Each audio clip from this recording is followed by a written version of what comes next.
To fix a Maytag washer stuck on sensing mode, start by understanding what sensing mode is and why your washer may be stuck in this mode.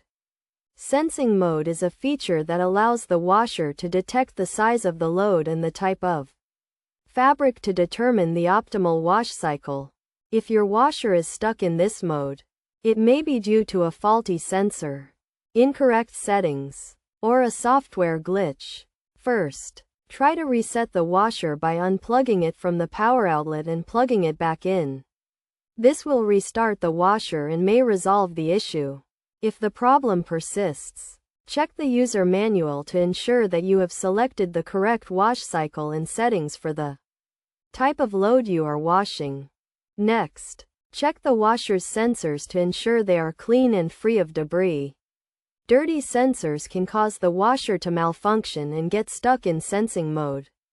Check the lid switch, water level sensor, and pressure sensor for any blockages or damage. Clean or replace these sensors as needed to ensure proper function.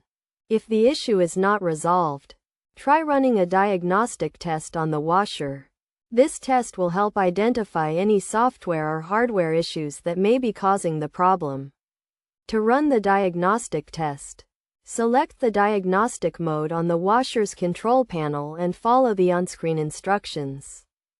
In some cases, the issue may be due to a faulty control board or a software glitch. If this is the case, you may need to update the washer's software or replace the control board.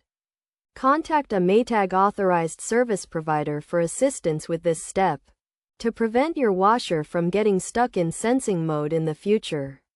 Make sure to regularly clean the sensors and check the user manual to ensure you are using the correct settings for the type of load you are washing.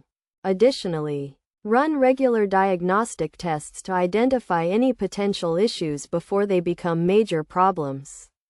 By following these steps, you should be able to fix your Maytag washer stuck on sensing mode and get it working properly again. Remember to always refer to your user manual for specific instructions and guidelines for your particular washer model.